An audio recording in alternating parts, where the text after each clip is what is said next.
So, can you tell me a little bit about yourself? Sure. I guess I was born in 92. Uh, I graduated high school in 2010. Joined the Marine Corps, was in the Marine Corps for 5 years, and then got out, went to college, then worked a little bit, and came out this way. So, what made you decide to go to Ukraine? Um, so I'd been watching the war on, YouTube since 2014. When it started back then, I was still in the Marine Corps, so busy doing that.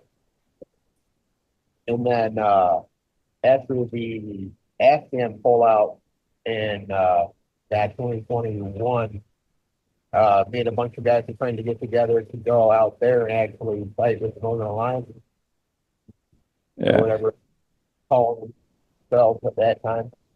And then we just kind of, saw this on the news just like everybody else did and kind of pivoted to going over here instead. So, you were in Afghanistan during the pullout? No, so I was just working a normal job at that time, and Oh, me and a okay. bunch so mad about what happened that we planned on flying into Pakistan Oh, and then trying to smuggle ourselves over the border to go yeah. help, the remnants of the Afghan government.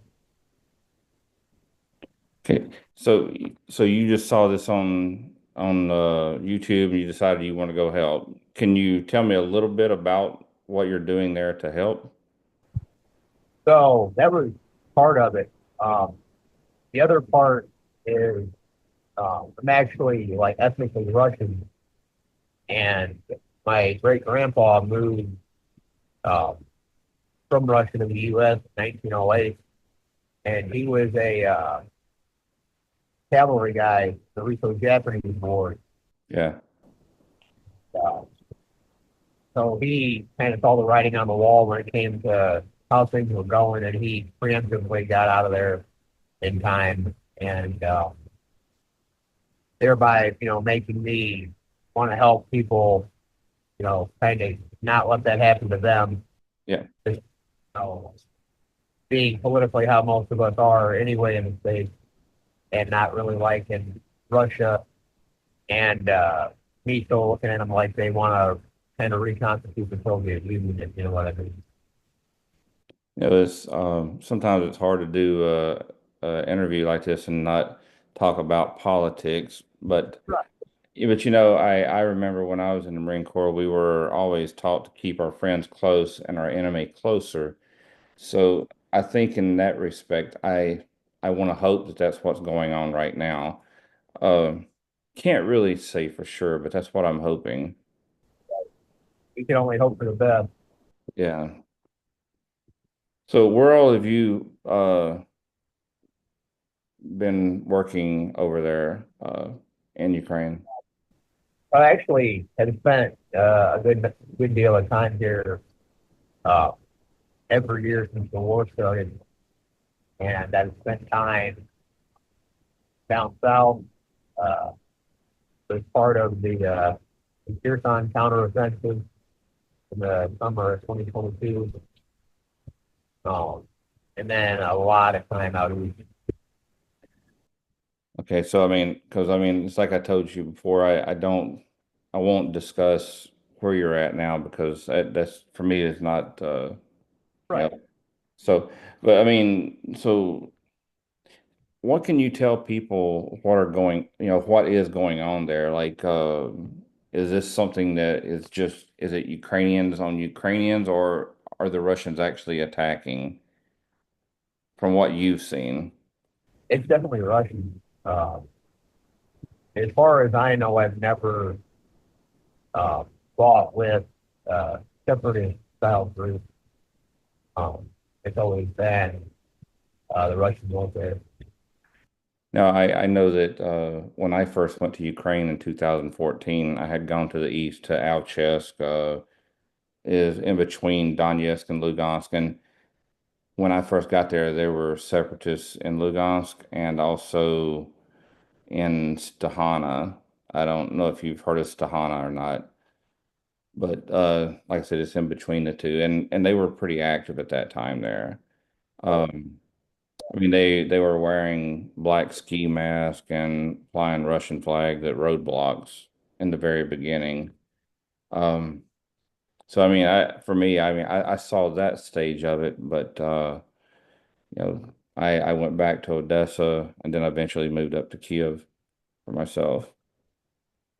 Um, do you notice that there's a lot of Americans there fighting, I'd say there's a pretty healthy number, yeah.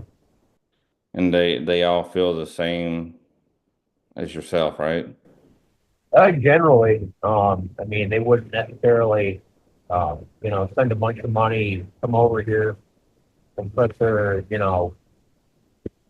lives in the U.S. on hold if they didn't feel that way. So are you having to spend your own money to get there, your own money to buy your supplies, and I mean, are they giving you weapons or Yeah, so um, definitely your own money to get out here and get back. There's a couple of groups that, um, say they'll help with plane tickets, and then they end up never doing that. Um, but yeah, so it's your own money to get out here, your own money to go home eventually. Uh, I always recommend people buy all their own gear because what the issue is usually not what you want to use. So it's roughly uh, a base expenditure of like between $3,000 and $5,000 so you spent almost 5,000 to get all your gear and to get out there, or is that to get out there and like outfit yourself. about $5,000? Is there any kind of pay involved? Yeah. So depending on what you join, of course, if you join any kind of branch, so that you join it on board, that you get the standard pay, which would be right around $500 if you're not on the front, and then somewhere a little bit over $3,000. So you get paid $3,000. I mean, it doesn't sound like a lot of money when you think about, your life, but but there's bigger issues there, I guess, or bigger incentives. So, um, Hey, like a damn deal. what's that? Okay, I lost you there for a second. Said it's more money a month than I got paid when I, was in Afghanistan in 2012, which I think was funny. All right. I mean, can you tell about any of the operations that you've done or anything like that, or is that something? Um, so depending on the year, I've been, part of a javelin team. I've done a lot of work with reconnaissance units and been a infantry squad leader. Um, there's a bunch of stories I can get into if you'd like that. I mean, yeah, you can tell people, about some of this. I mean, I think eventually, I mean, I may want to come back around to some people and do second interviews to maybe discuss how things are going now, maybe even where they can share their own images and stuff that they've taken with their phones and things like that. I just wanted to, get it going, this weekend, get things moving. So do you think that you're going to stay there until it's over? And Say I usually spend between like 5 and 6 months out here a year. also you go back and forth then. Yeah, so usually I like to be home on the holidays, be family, Yeah. and stuff really kind of slows down in the winter here most of the time anyway. Okay.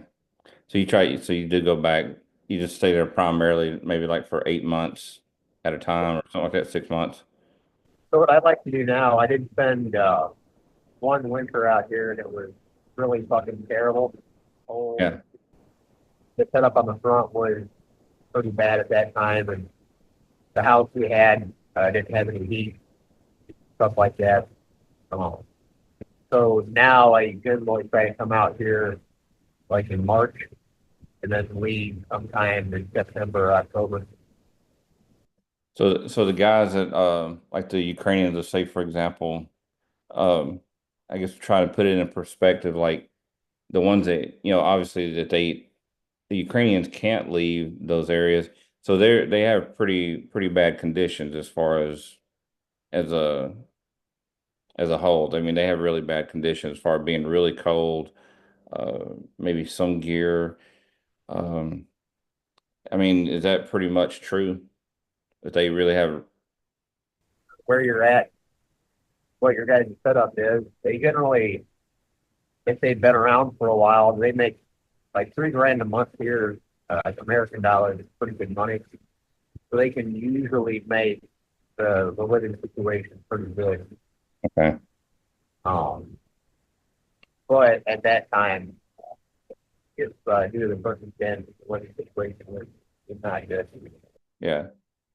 What do you think the general morale is of, let's say, the American and the other international fighters? What's the morale like?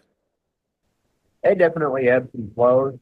Uh, I generally say they have really good morale when they get here, and then that kind of usually lessens throughout the time here. How And many then, people do you see returning like yourself? well, my whole point now is just trying to help guys that are still around. And how do you mean? In what way? Just like teaching people? Yeah, so I can get into stories later about what's going on like with me individually, but yeah, teaching, just being there as like a more old, experienced guy to tell them, advice, that kind of thing. Uh, and then just basic instruction when it comes to like military related stuff or infantry related stuff. So what's I guess how would someone go about going there if they wanted to volunteer? Do you have any idea about that? Yeah, so the west part of Ukraine, there's 1,000,001 different organizations that you can join to help when it comes to like make meals or help with refugees or help with guys in the hospital. And then when it comes to joining one of the military units, it's all pretty straightforward. Do you know how, I mean, could you tell people how they could do that if anyone watches would like to join and help? Um, so you can actually like say for like the international region, they tell you exactly how to join online. Basically, how it works is you can go across borders. Then you can tell any Ukrainian border guard or um, really any of them that you see going across the border that that's what you want to do. Yeah. And then have you wait. Then they have a representative of the Legion come and pick you up. And then they take you like the processing center, and then start the whole process at that point. So from arrival time to actually getting to the front lines, how long of a time frame do you think that it normally takes? It depends on if you need to do the training or not. If you do the training, it'll be roughly a month and a half before you get to the front. Okay. Don't need to do the training for whatever reason. You can literally get to Ukraine and be on the front in 3 or 4 days with travel time. Now, what's the youngest age you've seen there and the oldest age that you've seen there as far as the international guys? I'd say the youngest international guy would probably be somewhere in his early 20s, uh, maybe like 21, 22. And then the oldest, probably when it comes to fighting, like in his 50s, I'd say. Yeah. So I guess they want people with combat action uh jobs or combat jobs, right? I mean skill sets. Like from Yeah. if so like if you come from the States, they want people like combat medic, or infantry. So they want things more like that, correct? Well, I mean, they want and need that, or if you don't possess those skills, you can always help in the other ways. Either helping with non-for-profits and different charities and that.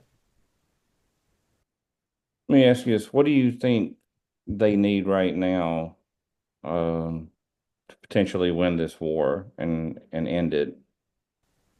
Um, Kind of a hard question. I always think about that too. What I would say is more help in the international community and more gear, um, better gear, and like a giant pile of it so they can do sort of repeat industries like the 2022 offensive and actually gain back land and have like a better bargaining chip on like the beach thing. So the kind of gear that or like the equipment that they're getting, whether it be from the US or Europe, is it just old gear or is it, I mean, old weapons, old artillery shells? Are they getting all old stuff or are they getting, what are they getting? So it's kind of a mix of old and new, and even the stuff that we think is old is still relatively new and on par or better than what the Russians have. So I've seen, you know, um, a lot of here the UOT era mostly when it comes to like small arms, Humvee, artillery systems, rocket systems, and that. Um, the only thing that I've seen that is older than that or like Cold War era, which is M113. What do you think uh, the Ukrainians are doing right and what do you think they're doing wrong? Or what do you think they could do to not what they're doing wrong, but let's say what they're doing right and what they could do to make things better and maybe to advance more. Um, so what they're doing right is, and both sides are doing this, is that they're learning how modern war is fought, whether it comes to like how to prepare your position, how to run your position, the use of drones, everything that comes with that. Um, so they know how to do the modern war like work thing. What they could do better is this is kind of an unpopular opinion here, but draft people that are younger because they still only draft people 25 and up. Yeah, that's, you know, I actually agree with that, but I mean, and I say but a lot of people will say, and my wife included, she's from Ukraine, but they say that 18-year-olds are not adult enough to, and I I somewhat disagree with that. But I do agree that they should draft, but if they don't really and do you think they don't have enough weapons? That's why they're not drafting more? So they have kind of like what you were just saying about your wife, the preconceived notion that 18-year-old's not a adult yet. Most of us doing the American military at 17 or 18. And I've only seen like maybe one or two kids in different Ukrainian military units that were like only 18 or 19. I remember some YouTuber I used to watch from Kiev that would do more like free running, but on buildings and stuff. and he made a video of him escaping, showing people how to do it. And I'm like, you know, and all these people, and like I said, I know a lot of a lot of people that I know personally uh have left. I mean, and I'm talking about fighting age men. They left like when they were talking about the war starting, and now they're out partying in, England or some tropical islands, and they're partying and making like they have a good life, and then the war is over. Most of them probably go back. But I mean, I don't think there's that many of them like that. I mean, there are some. Uh, Probably the what's majority, that? who live abroad, right? Um, so I'd say there's probably in the South guys that did that, and those are the guys that were kind of more well off anyway. What do you think they should do if they catch these people and because they're going out and picking people up off the street? I mean, they're arresting people. And I mean, what do you think about that? Do you think that that's a good thing? Because if they put them out on the front lines, don't you think they potentially could be a danger to the people they're around? So I mean, it really depends on each individual guy if they either realize they got to do their job or they don't, and then you can have any manner of disciplinary issues um, with that, and it's kind of the same crap sheet and the draft happens anyway. Yeah. With I think that the people generally do that don't want to fight. What I've seen the past couple of years is guys from out east or even Keys or Heathrow or any of the bigger towns farther east is that they will just go to Lviv and try to work a nondescript job and then, make sure they don't get picked up off the side of the road. Well, and I think, uh, I mean, I don't know um, when they're walking in the street. I mean, I guess it's really kind of hard for the police to catch everyone. I know. Some Americans are, no, a lot of Americans have seen videos. I mean, especially that when the war first started, Ukrainian soldiers on TikTok and stuff, making videos, laughing and joking and dancing and stuff. But I think I understand why they're doing it. It's kind of to help take their mind off what they're doing and and I think a lot of people out there just think, oh, this is why they're not going to win the war because they're out there dancing and singing, and in reality, they're just trying to keep their morale up. I mean, do you agree? Oh yeah. So, I mean, you can look at pictures from, any war since we've had cameras and people be joshing around just for fun sometimes. Find, pictures from basically the Civil War all the way on up to now, guys doing the service is trying to have fun and having a while.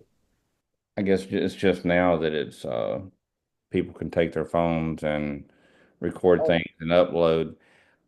Sometimes, uh, if they're uploading in an area where they are at, I think sometimes that could be possibly a bad thing too, because technology can be quite a problem. I mean, it's like having media with our people, in the first Gulf War, and anywhere in Afghanistan and Iraq after the fact, when you got media going with you, there's not like a lot of media, I don't think they're going out with soldiers, but people are going with their phones and they're recording and uploading. It can still cause the same problems. You can give away your location. Um, I mean, I know that supposedly once you turn off an iPhone, it's still it still can be tracked. Now, whether or not the Russians have the gear to track them, I don't know. so a lot of their kind of like loitering munitions and drones can actually track your phone signal as well. So, there's a lot of ways to mitigate that, whether you use like a VPN or completely useful like Faraday bag. Do you find the Faraday bags are popular there, or are they just really expensive? Depending on how tech savvy the guy is. So I'm just wondering, something like a Faraday bag, do you think that would be useful, or do they have good Faraday bags there, available to people?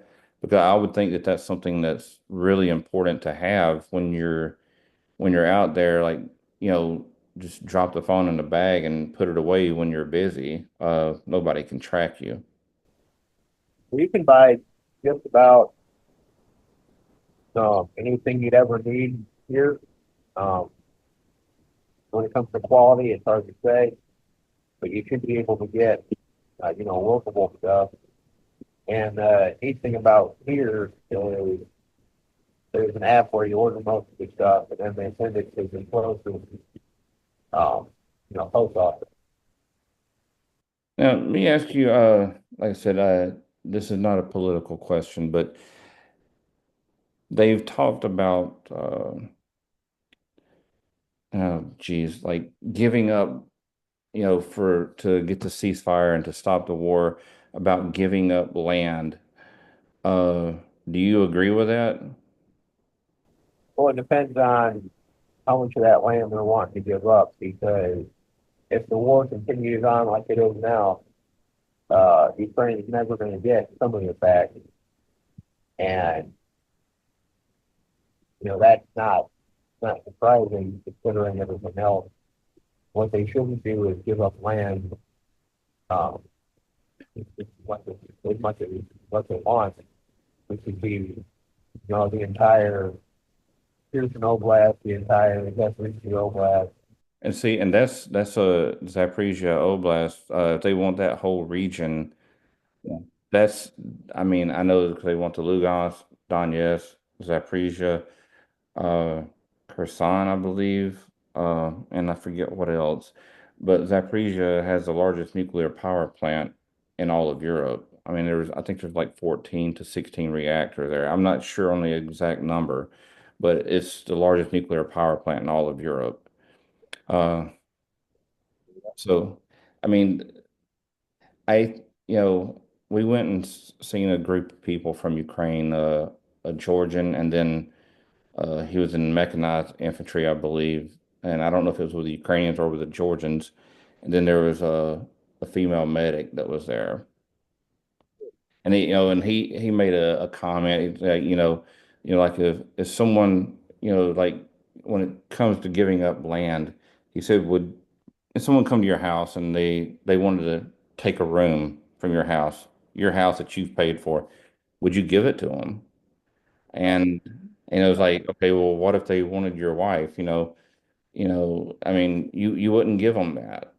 So, I mean, because you take one room, one wife, you'll take another room and another wife, and keep on and keep on. Um, so, I mean, I think it's really a really truly bad idea to give up any land. Um, but to win this, to push them completely out, do you think NATO has to get involved for that?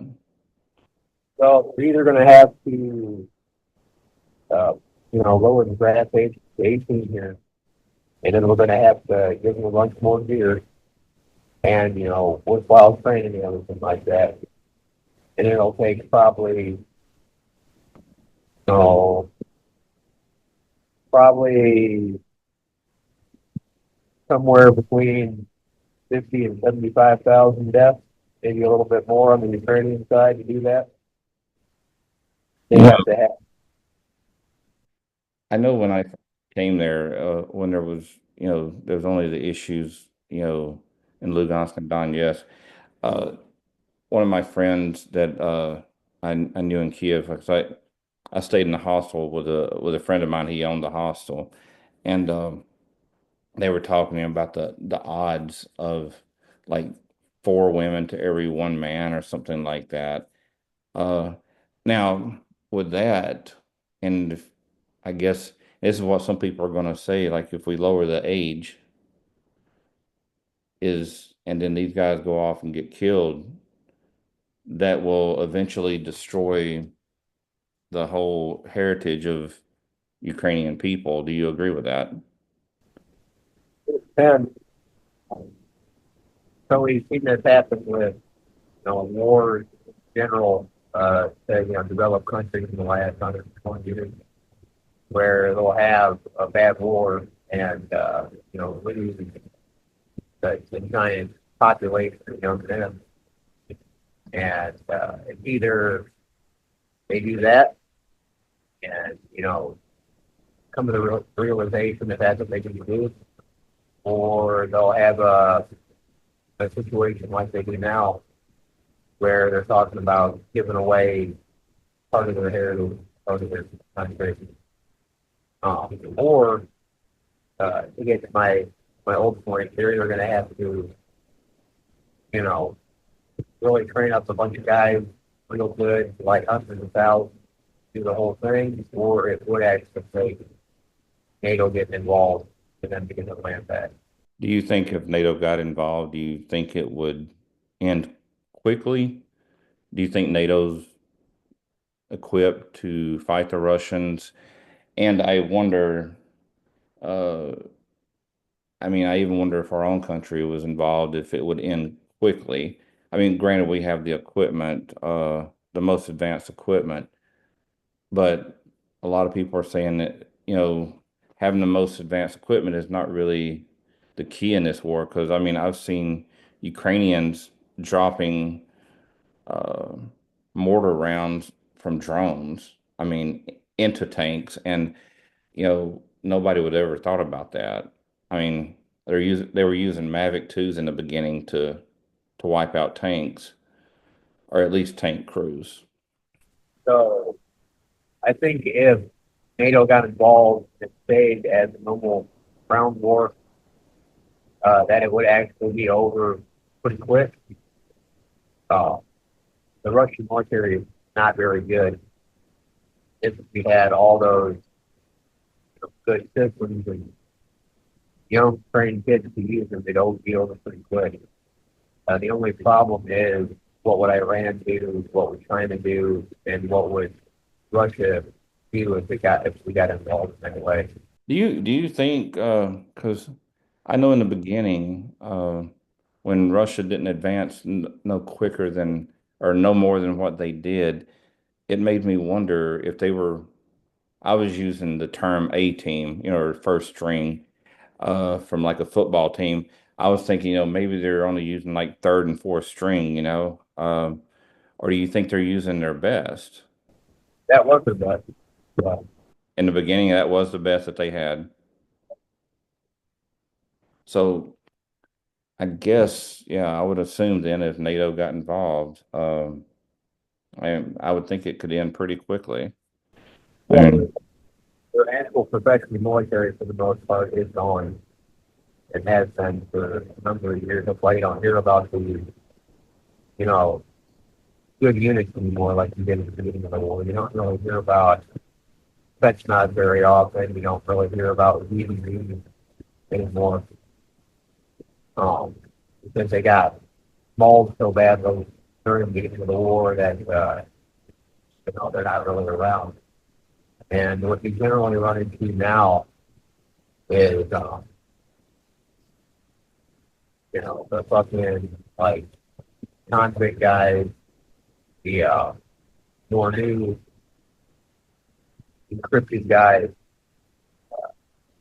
and they're not very good. what do you, I guess I'll probably start wrapping it up here, but what do you think about um, the heart of the Ukrainian people? Um, I I saw like with my eyes, like in the first days when they were coming in, like how you would see Ukrainian farmers uh driving their tractor across a field, but they had a Russian tank that they were pulling. Um, like it seems like the Russians were just leaving their equipment in the beginning. If they didn't think they could advance, they would just quit and turn around and go back. Uh, but I mean, what do you think about the heart of the Ukrainian people that are there fighting, the ones that are in the city, just sitting by and waiting to for this war to end? So it really depends on where you're at and person. So at the beginning of the war, because I got here like March 7th or 8th, 2022, um, the people were, pretty high morale and wanting to do the right thing. You see a lot of uh, people that are kind of burnt out now, but um, the ones I at least try to talk to and associate myself with still care as much as they did at the beginning. And what do you find the Ukrainian people you do meet and that you're around, uh, how do they receive you and your other fellow soldiers from the International Legion? So it depends on, again, where we're at. The closer you get to the front, you get more, uh, questionable people, like from Russia or not. Um, but generally, you get treated really well most places you go. Um, they try to, accommodate you whatever way they can, and they're usually pretty friendly. Um, not really ever had, oh, a couple times, but where people were like annoyed or questionable like that as to why we're here.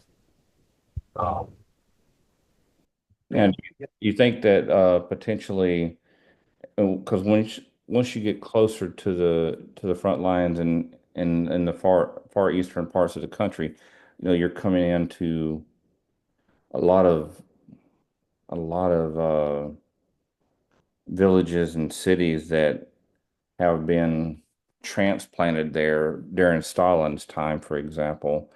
Stalin would uproot whole cities and towns and move them into Ukraine and move the Ukrainians like to Siberia or something like that.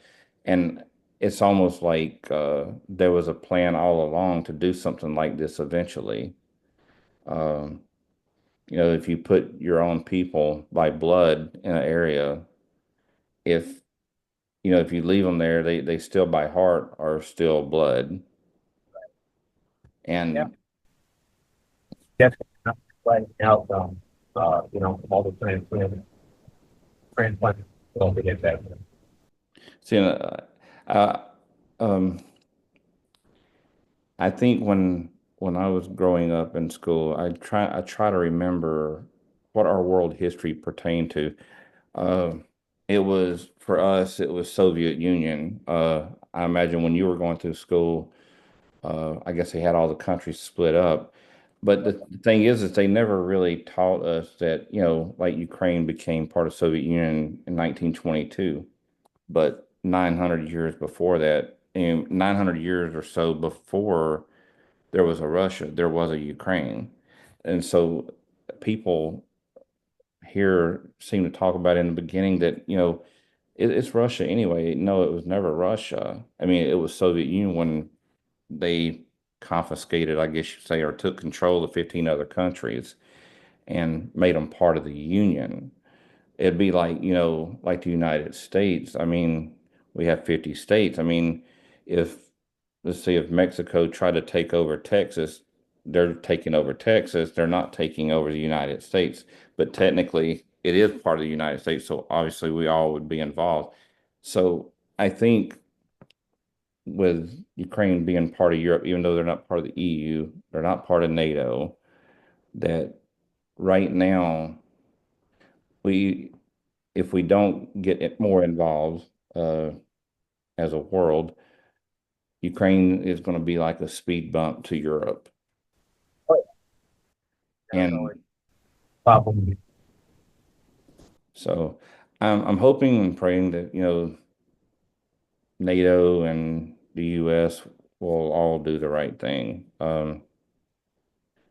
So I guess I would like to close this for now, and I'm going to stop the recording, and then I'll say a few other things to you. But I definitely appreciate your time. Okay. No problem.